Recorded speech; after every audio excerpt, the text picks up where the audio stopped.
ستارے زمین پہ دھڑام دھڑام کر کے گریں گے. وَإِذَا الْأَرْضُ مُدَّتْ زمین بوریے کی طرح سے لپیٹ دی جائے گی. وَإِذَا الْجِبَالُ سُيِّرَتْ یہ بڑے بڑے پہاڑ ہوا میں کپاس کی طرح اڑتے پھریں گے. تمام کا تمام علامات قرآن کریم بتا رہا ہے. اور آج مسلمان ہے، میں خود ہوں، آپ ہیں، میں قسم کھاتا ہوں کہ ہمیں خدا کے کلام پہ یقین کوئی نہیں. اگر یقین ہو پھر یہ غفلت. صحابی مدنی کریم صلی اللہ تعالی علیہ وسلم کا ساری رات کروٹیں بدلتا ہے. صبح ہوئی بیٹی نے پوچھ لیا، ابا جان میں ساری رات دیکھتی رہی، آپ کو نیند نہیں آئی، کیا کوئی تکلیف ہے؟ دیکھنے والی بیٹی کے بھی قربان جاؤں، بے چین ہونے والے ابا کے بھی قربان جاؤں. آخر بیٹی بھی جاگ رہی ہوگی تبھی تو دیکھا ہوگا. کہنے لگے ابا میں نے ساری رات کروٹیں بدلتے دیکھا، کیا بات ہے، آج نیند کیوں نہیں آئی؟ فرمایا لختے جگر او نور نظر، او میری بیٹی کل قرآن کریم کی ایک آیت سن کے آیا ہوں، ثم لم یتوبوا فلہم عذاب جہنم ولہم عذاب الحریق. او میری بیٹی جس نے قرآن کریم کے ذریعے جہنم کی خبر سن لی ہو، جہنم کے انگاروں کی خبر سنی ہو، جس نے جہنم کی تباہ کاریاں سن لی ہو، او میری بیٹی نیند کیسے آئے، کیسے نیند آئے؟ امام شافعی رحمت اللہ علیہ اتنے بڑے جلیل القدر ولی کامل ہیں، وقت کے امام ہیں، پرہیزگار متقی ہیں. اپنی بیٹی کو فرمانے لگے لختے جگر تیری آنکھیں بگڑتی چلی جا رہی ہیں، میں دیکھتا ہوں تو ساری رات نیند نہیں کرتی، ساری رات سوتی نہیں، مصلی پہ کھڑی ہو کر قرآن پڑھتی رہتی ہے، تو کچھ نیند کر لیا کر، آنکھوں سے محتاج ہو جائے گی. عرض کرنے لگے ابا جان نیند آتی ہے، بستر پہ لیٹ جاتی ہوں، آنکھ لگنے کو ہوتی ہے، فوراً میرے دل میں خیال آتا ہے شافی کی بیٹی تو نے تو بستر سنبھال لیا، صبح تیری نہ معلوم زمین کے اوپر ہوگی یا لاکھوں من مٹی کے نیچے ہوگی. پھر میری نیند اکھڑ جاتی ہے، پھر کھڑی ہو کر خدا کا قرآن پڑھتی ہوں. وہ ساری رات قرآن پڑھا کرتے تھے، اور بدقسمت قوم تمہیں صبح اٹھ کر قرآن کا سپارہ پڑھنے کی توفیق نہیں. اے مسلمان پر قرآن کا دیدار نصیب نہیں، قرآن کی زیارت نصیب نہیں. گدھے کی طرح کھاتے سو گئے اور گدھے کی طرح صبح اٹھ کر کھانا پینا شروع کر دیا. تو رب کے کلام کا اتنا باغی کہ تو دیکھنا پسند نہیں کرتا. اور دنیا کی چیز اگر گھر میں نہ ہو، ٹھنڈے ٹھنڈے سانس مارتے ہیں عورتیں بھی، ہاں جی اپنی زمین کوئی نہیں نا، اپنی ہاں جی مکان اچھا اپنے پاس کوئی نہیں، فلاں چیز اپنے پاس کوئی نہیں. کبھی کسی نے ٹھنڈا سانس مارا کہ ہم 10 آدمی ہیں گھر کے، ایک آدمی بھی قرآن پڑھنے والا نہیں، ہم سارے کے سارے پتہ نہیں کیسے اکٹھے ہو رہے ہیں. اگر دل میں عظمت ہو، ڈاکٹر ہو، افسر ہو، وزیر ہو، آخر ہے تو انسان، ہے مسلمان، ہے مدنی کریم صلی اللہ علیہ وسلم کا امتی، پھر قرآن سے اتنا دور کیوں ہے؟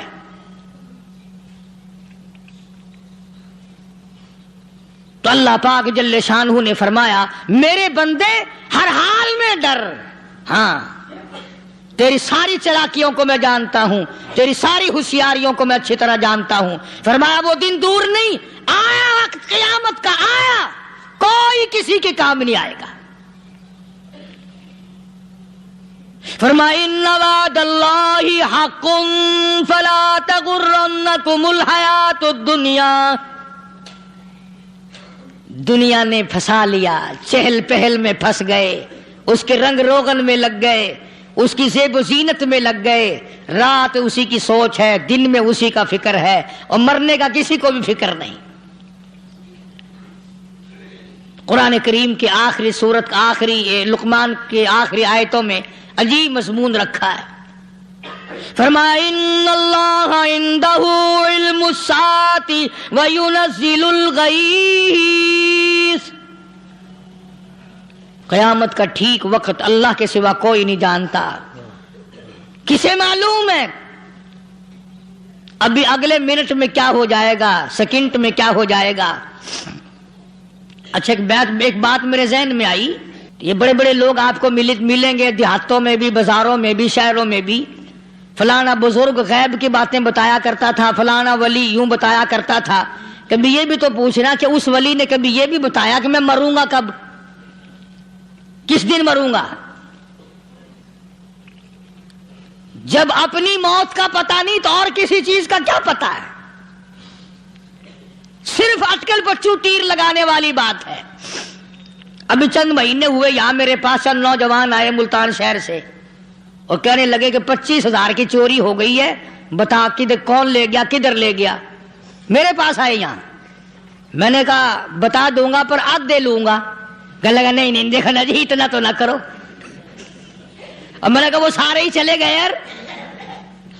یقین کرو میں یہاں چارپائی میں بیٹھا ہوں دروازے کے باہر، عصر کے بعد پوری پارٹی آئی اسی شہر کی کہ 25,000 روپیہ گم ہو گیا ہے، بتا کدھر گیا ہے. سب لوگ کہتے ہیں قاری حنیف بتاتا ہے. سنو قاری حنیف بتاتا ہے، قلعہ کرا دوں گا میں.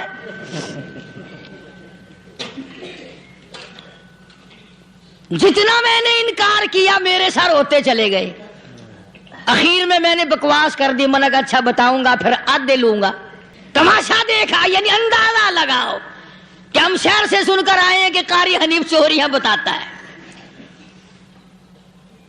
اللہ غنی، کس کو معلوم ہے کہ ابھی کیا ہو جائے گا؟ اللہ پاک نے کسی کو نہیں بتایا.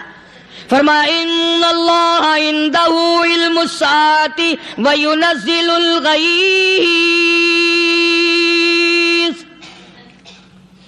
قیامت کا ٹھیک وقت کسی کو معلوم نہیں، بارش کا کوئی پتہ نہیں کب ہوگی، کتنی ہوگی. تم ابھی کہہ رہے ہوگے کہ جی محکمہ موسمیات والوں کو پتہ چلتا ہے. ان 3 مہینے میں یہ محکمہ موسمیات والے کئی دفعہ کہہ چکے ہیں کہ بندہ باندی ہوگی مگر کچھ بھی نہیں ہوا. بلکہ جتنے یہ زیادہ بتلاوے نا اتنا ہی موسم خراب ہوتا چلا جاوے. پچھلے سال انہوں نے روئی کی گانٹھوں کی گنتی بتائی کہ اتنی کپاس پیدا ہوگی ملک میں، اتنی روئی کی گانٹھ بنے گی، اتنی باہر بھیجیں گے اور اتنی اپنے گھر رکھیں گے. ذرا پوچھو تو صحیح ذمہ داروں سے سر کھجاتے پھرے کہ کھاد کے پیسے بھی واپس نہیں ہوئے. بھلے کسی کو کیا پتا کہ ابھی کیا تھا اور ابھی کیا ہو جائے گا، کل کیا ہوگا، پرسوں کیا. ایک اللہ کی ذات جانتی ہے. فرمایا وَيُنَزِّلُ الْغَيْثَ. کوئی نہیں جانتا بارش کب ہوگی، کتنی ہوگی، کہاں تک ہوگی، کس قدر ہوگی، کس طرف میں ہوگی، کہاں نہیں ہوگی. وَيَعْلَمُ مَا فِي الْأَرْحَامِ. کوئی نہیں جانتا عورت کے پیٹ میں کیا ہے، لڑکا ہے کہ لڑکی. باپ کو پتہ نہیں، ماں کو پتہ نہیں، دادی کو پتہ نہیں، نانی کو پتہ نہیں. یوں کہ کسی کو پتہ ہو یا نہ ہو حضرت صاحب کو پتہ لگ جاتا ہے. حضرت صاحب کو کیوں؟ حضرت صاحب ٹھڈ دے اندر وڑدا ہوندا ہے. تماشا دیکھ، کوئی کسی کو پتہ نہیں چلتا. اور خدا نے اپنی خدائی کسی کو تقسیم کر کے دینی نہیں. لم یلد ولم یولد. نہ میرے ماں باپ، نہ میں کسی کا باپ، نہ میری اولاد، نہ میں کسی کی اولاد. اللہ الصمد، بے نیاز، بے مثل، بے مثال ہوں. ہمیشہ سے ہوں اور ہمیشہ رہوں گا. سب میرے محتاج ہو، میرے دروازے کے گداگر ہو، میرے دروازے کے فقیر ہو، میرے دروازے کے دستے نگر ہو. آؤ مانگو کھاؤ، موت آئے مر جاؤ. اگر اکڑو گے فرمایا پھر میں نے بڑی بڑی سزائیں دی ہیں لوگوں کو. ہاں میں تو توبہ بھی منہ سے نہیں نکلنے دیتا. کلمہ تو کلمہ ہائے نہیں کرنے دیتا میں. جب میں موت کا پیغام دوں یکدم دل کی حرکت بند ہو جاتی ہے. آئے بھی نہیں، اوئی بھی نہیں، اف بھی نہیں، کچھ بھی نہیں. فرمایا وَيَعْلَمُ مَا فِي الْأَرْحَامِ. کسی کو پتہ نہیں عورت کے پیٹ میں کیا چیز ہے. دیکھو نا، جس نے 9 مہینے بچہ پیٹ میں رکھا، جب بچہ پیدا ہوتا ہے نا خود ماں بھی کان لگاتی ہے، بتائیں گی لڑکا ہے کہ لڑکی ہے. بے تابی سے انتظار کرتی ہے. بے تاب عورت کہ یہ دائی بول لے، کوئی اور پاس والی بول لے، کوئی اور چھوٹی بڑی گھر کی عورت بول کے بتائے کہ لڑکا ہے کہ لڑکی ہے. اور جس نے 9 مہینے پیٹ میں رکھا جب اس کو پتا نہیں تو پرلی طرف بیٹھے ہوئے حضرت صاحب کو پتا کیسے چل گیا. وَيَعْلَمُ مَا فِي الْأَرْحَامِ. زیادہ سے زیادہ تمہیں یہ کہیں گے جی فلاں بزرگ نے دعا کی تھی اللہ میاں لڑکا دے گا، لڑکا ہو گیا، ٹھیک ہے دعا تو بھی مانگ، بزرگ بھی مانگے، پیر بھی مانگے، فقیر بھی مانگے، عالم بھی مانگے، ماں بھی مانگے، باپ بھی مانگے، خاندان سارے مانگو. بات یہ ہے مانگو تو سارے، پر یوں کہو دینے والا وہ ایک ہے بس. یہ ہے اصل بات. اور مانگنے کی تو کوئی کسی کی وہ نہیں. امام الانبیاء محبوب کبریا حضرت محمد مصطفیٰ صلی اللہ تعالی علیہ وسلم سیدہ عائشہ صدیقہ رضی اللہ تعالی عنہا فرماتی ہیں میں سوئی ہوئی تھی، اچانک میری آنکھ کھلی، میں نے کالی کملی والے کو سجدے میں دیکھا، رو رہے ہیں، دعائیں مانگ رہے ہیں، رو رہے ہیں. حضرت عائشہ فرماتی ہیں اللہ اکبر، فرماتی ہیں اتنے روئے سرکار مدینہ صلی اللہ علیہ وسلم، سانس رک گیا، سانس گھٹ گیا آپ کا. حضرت عائشہ فرماتی ہیں میں اپنا جگر پکڑ کے بیٹھ گئی، کہیں آج بیوہ تو نہیں ہو جاؤں گی. نبی نے اتنا مانگا، اتنا مانگا، اتنا مانگا، اس کائنات میں مانگنے والا کوئی آیا ہی نہیں. ہر آن مانگا، ہر لمحہ مانگا، ہر گھڑی مانگا، اور اتنا مانگا. میری بات لکھ کے لے جاؤ انشاءاللہ، کچی پکی بات نہیں.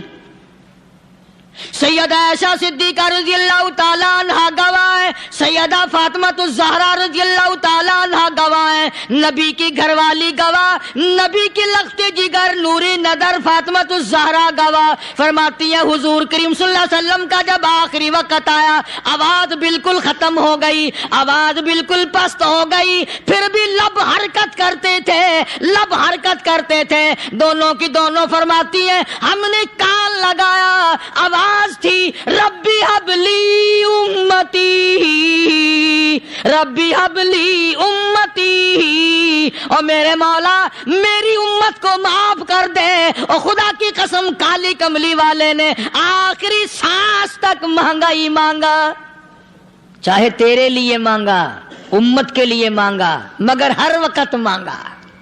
اور یوں فرمایا کہ میدان حشر میں جب لوگ چاروں طرف سے پریشان ہو کر، عاجز ہو کر، تنگ ہو کر، دھکے کھا کر، ذلیل ہو کر، انبیاء علیہ الصلوۃ والسلام کے مشورے سے جب حضور کریم صلی اللہ علیہ وسلم کے دربار میں آئیں گے، مشکاۃ شریف میں حدیث موجود ہے، ارشاد حضور کریم صلی اللہ علیہ وسلم کا، فرمایا لوگ مجھے سفارش کے لیے کہیں گے اللہ اکبر، اللہ اکبر کبیرہ.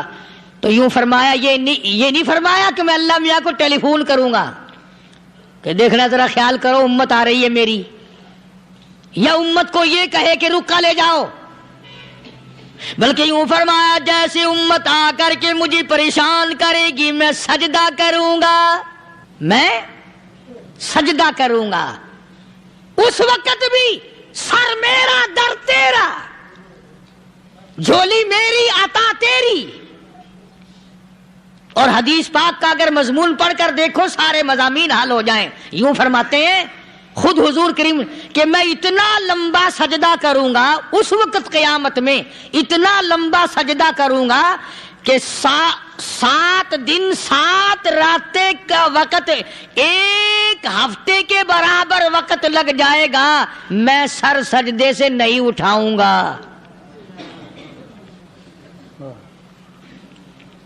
اتنا لمبا سجدہ کروں گا کہ 1 ہفتے کی مقدار وقت لگ جائے گا. یہ مقدار کیوں فرمایا؟ قیامت کا دن ہے نا، دن ڈھلنا نہیں، چھپنا نہیں، رات آنی ہی نہیں، رات تو ہے ہی نہیں نا، اس لیے فرمایا 1 ہفتے کی مقدار دن لگ جائے گا، وقت ختم ہو جائے گا پورا ہفتے کے برابر. اس کے بعد اللہ پاک مجھے فرمائیں گے ارفع راسک یا محمد صلی اللہ علیہ وسلم، میرے محبوب سر اٹھاؤ، سل مانگو توتا دوں گا،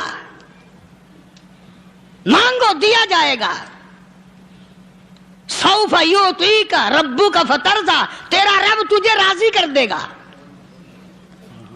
صحابہ اکرام رضوان اللہ تعالی علیہ مجمعین نے عرض کر دیا یا رسول اللہ صلی اللہ علیہ وسلم آپ کس وقت راضی ہوں گے؟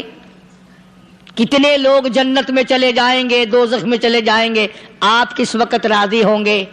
خدا کی قسم اس محسن کائنات کا کیا کہنا کالی کملی والے نے جو ہم پر مہربانی فرمائی. یوں فرمایا جب تک ایک ایک امتی کلمہ پڑھنے والے کا ہاتھ پکڑ کر جنت میں نہ لے جاؤں میں محمد الرسول اللہ کو چین نہیں آئے گی. ایک ایک کو لے جاؤں گا اور چین نہیں آئے گا مجھے اس وقت بھی. تو عرض یہ کر رہا تھا کہ قرآن کریم نے اور تمام چیزوں میں عقیدے کا سدھار کہ عقیدہ بناؤ. یہ جو عقیدہ ہے نا اس کی حیثیت ایسی ہے جیسے پہلی اینٹ عمارت کی. اگر اینٹ ٹیڑھی ہو گئی تو ساری عمارت ٹیڑھی ہو جائے گی.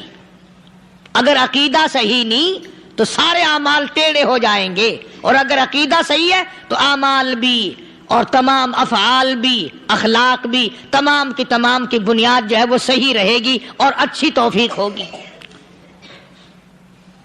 یہ عربی کلمہ ہے، آپ اور میں اگر کلمے کا معنی سمجھ لیں پھر بھی بات بنتی ہے.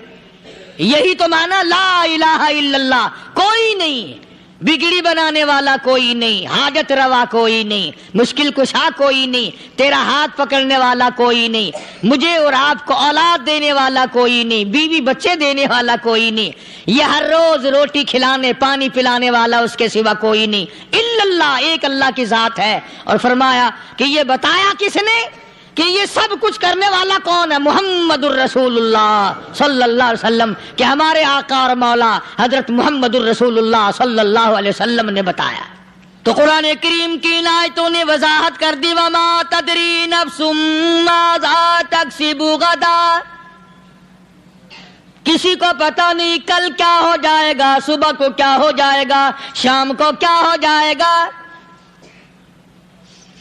وما تدری نفس بأي أرض تموت. کوئی نہیں جانتا موت کس جگہ پہ آئے گی. کسے معلوم ہے کہ میری قبر کہاں بنے گی؟ کوئی نہیں جانتا میرے اس بدن کو جانور کھا جائیں گے. کسی کو علم نہیں ہے کہ قبر کا گڑھا ملے گا کہ نہ ملے گا، کفن ملے گا کہ نہ ملے گا، نماز جنازہ نصیب ہوگی کہ نہ ہوگی، غسل نصیب ہوگا کہ نہ ہوگا.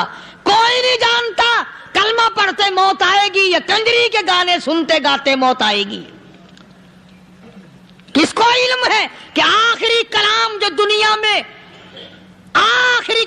دنیا میں ہوگا وہ درود پاک ہوگا یا قرآن کریم ہوگا یا دعا ہوگی یا استغفار ہوگا، اور یا گالی منہ سے نکلے گی دم نکل جائے گا.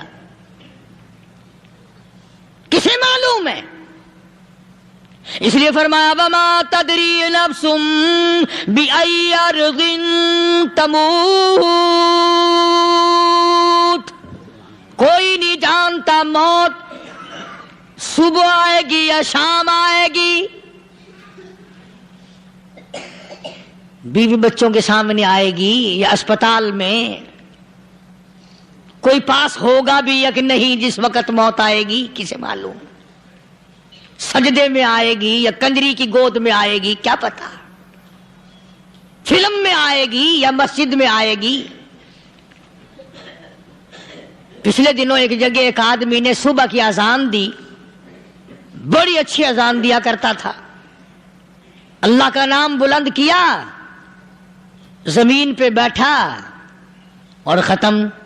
فجر کی اذان دی، جو سنے انہوں نے کہا یار ابھی تو اذان دی تھی. بس اللہ کی طرف لوگوں کو بلایا اور خود دنیا سے رخصت ہو گیا. ہاں کسی کی موت یوں بھی آیا کرتی ہے، کسی کی سجدے میں آ جاتی ہے، کسی کی مراقبے میں آ جاتی ہے. اللہ اکبر. کسی کی نماز میں آئے، اللہ کی طرف دھیان لگے ایسا لگے کہ لگی جائے وہ چلا ہی جائے. ہمارے استاد محترم مولانا عبد الخالق صاحب رحمۃ اللہ علیہ یہاں کبیر والے میں تھے، بہت بڑے عالم، جید عالم، سمندر تھے علم کے. بس صبح کی نماز کے بعد مراقبے میں بیٹھے اللہ اللہ کر رہے ہیں، بس جیسے اتحیات میں بیٹھتے ہیں نا اسی طریقے سے بیٹھے تھے. دن چڑھ گیا. بھتیجے نے آ کر کے کہا حضرت ناشتہ تیار ہے, جواب کوئی نہیں. پھر کچھ دیر کے بعد آیا کہ حضرت ناشتہ تیار ہے, جواب کوئی نہیں. اور دن چڑھ گیا, ہاتھ لگا کے دیکھا کہ حضرت تو پہنچ گئے اللہ کے یہاں. کس حالت میں؟ ایسی اللہ اللہ اللہ سے لو لگائی کہ اللہ ہی کے یہاں چلے گئے. اور ان اللہ والوں کے پاس اس نیت سے لگا کرو میری آخرت بن جائے, میری قبر بن جائے, میرا آخری کلام جو دنیا میں ہو وہ کلمہ ہو, استغفار ہو, درود پاک ہو, قرآن کریم ہو, پھر تو مزہ ہے. اور اگر ہائے ہائے ہائے ہائے کرتے مر گئے تو کیا ہوا؟ فرمایا ان اللہ علیم الخبیر, میں خدا کی ذات تمام چیزوں سے واقف ہوں. مجھے تو پتا ہے نا, تیرے ایک ایک سانس کا پتا ہے, تیری رگ کے ایک ایک خون کے قطرے کا مجھے پتا ہے. اس لیے کہا کرتا ہوں کہ عادت ڈال لو درود شریف پڑھتے ہوئے چلنے پھرنے کی, کلمہ کلام پڑھتے ہوئے چلنے پھرنے کی, استغفار کرتے ہوئے چلنے پھرنے کی. پہلے زمانے میں جب ٹھوکر لگتی تھی تو لوگ سبحان اللہ کہتے تھے, اللہ اکبر, استغفر اللہ. اب گالی منہ سے نکلتی ہے, اب گالی منہ سے نکل رہی, گالیاں بکتے ہوئے لوگ مر رہے ہیں.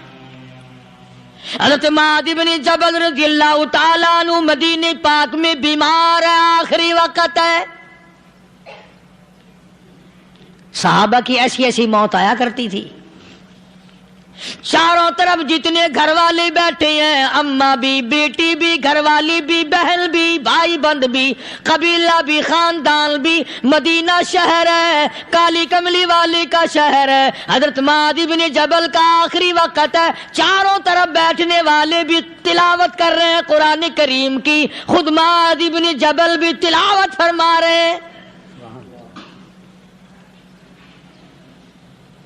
اچانک حضرت معاذ رضی اللہ تعالیٰ عنہ رونے لگے. روئے حضرت معاذ. یہ وہ جوان ہے جس کو رخصت فرمانے کے لیے یمن کا گورنر بنا کر کے بھیجا حضور صلی اللہ علیہ وسلم نے. حضور صلی اللہ علیہ وسلم اس کو روانہ فرمانے کے لیے کئی میل پیدل تشریف لے گئے. ہاں حضور کے صحابہ.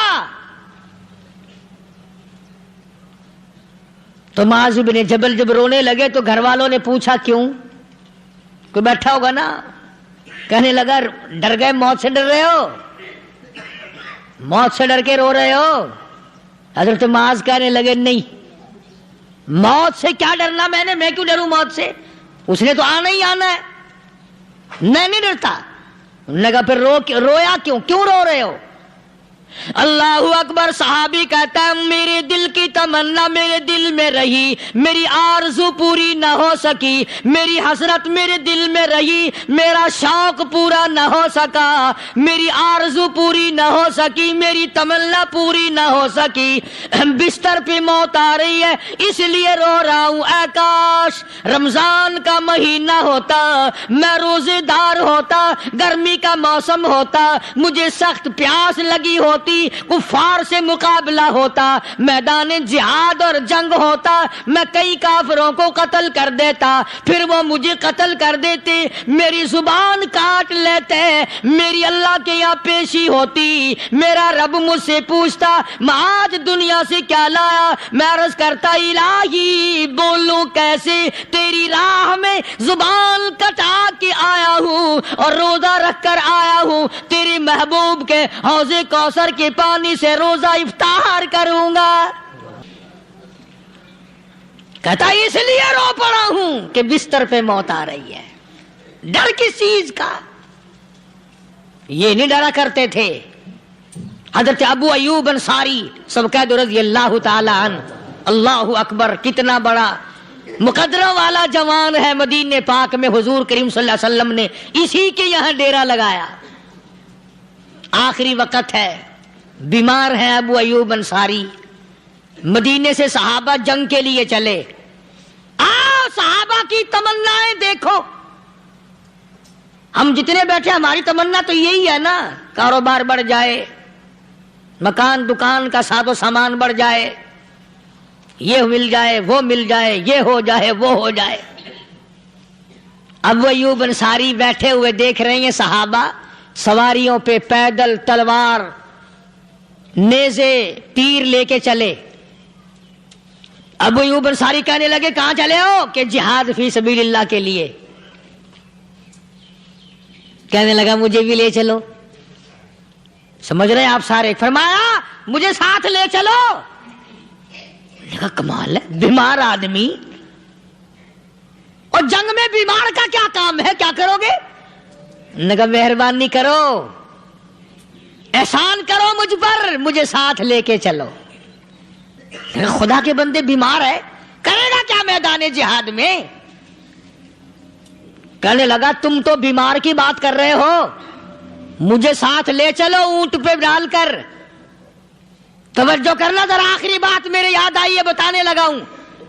ابو ایوب انصاری حضور کا میزبان مدینے والا کہتا ہے میں بیمار ہوں، مجھے اونٹ پہ ڈال کے لے چلو، اور اگر میری راستے میں موت آ جائے پھر بھی میری لاش کو ساتھ لے جانا. جہاں کفر اور اسلام کا جنگ ہوگا، مقابلہ ہوگا، اس میدان میں میری لاش کو پھینک دینا. شاید کسی مجاہد کی سواری کا پیر میرے اوپر آ جائے، میں بھی قیامت میں اللہ کے حضور میں کہوں گا یا اللہ تیرے میدان جہاد سے اٹھ کے آیا ہوں میں بھی. اندازہ لگا ابو ایوب انصاری کی تمناؤں کو دیکھ، حسرتوں کو دیکھ. فرمایا مجھے ساتھ لے چلو، اگر میری موت آ جائے تو لاش کو بھی پھینکنا نہیں، دفن راستے میں نہ کرنا، ساتھ لے چلو، وہاں میدان میں ڈال دینا، اور اسلام کے لیے جو لڑنے والے ہوں، کفر کو مٹانے والے ہوں، ان کے پیر میرے اوپر آ جائے میں کامیاب ہو جاؤں گا. ایک تم ہو جو مسجد میں جھاڑو دینے سے بھی آر کرتے ہو، صف بچھانے میں بھی تمہیں شرم آتی ہے، صف اکٹھا کرنے میں بھی تمہیں شرم آتی ہے، ادھر ادھر کوئی چیز کرنے میں تمہیں کیا معلوم ہے جس وقت قیامت کے دن ان شاہی درباروں کے خادموں کو انعام ملے گا نا، پھر ٹکرے مارو گے، او ہو لو بھائی کمال ہو گیا، ہم تو یوں ہی رہ گئے. تو آج توفیق نہیں رہی. اللہ سے مانگ، سوتے بھی مانگ، جاگتے بھی مانگ، ہر وقت مانگ، وہی تیری میری جھولی بھرے گا، اسی کی عطا اور بندہ نوازی سے ہم سب کا کام چلے گا. فرمایا ان اللہ علیم خبیر، میں تمہاری ضروریات کو بھی جانتا ہوں، ہر چیز کا مجھے پتا ہے. اللہ مجھے اور آپ کو عمل کی توفیق عطا فرمائے. اللہ پاک اپنے فضل و کرم سے ہم سب کو اپنے بندے بنا لے، عقائد اور اعمال کی درستی فرما دے، مرتے وقت ایمان کی دولت عطا فرمائے. وآخر دعوانا الحمدللہ رب العالمین. دوستو امید کرتا ہوں کہ آپ نے اس بیان کو مکمل سنا ہوگا. آپ اپنی رائے کمنٹ میں ضرور بتائیں. ایسے بیانات سننے کے لیے ہمارے چینل کو سبسکرائب کریں اور لائک کریں.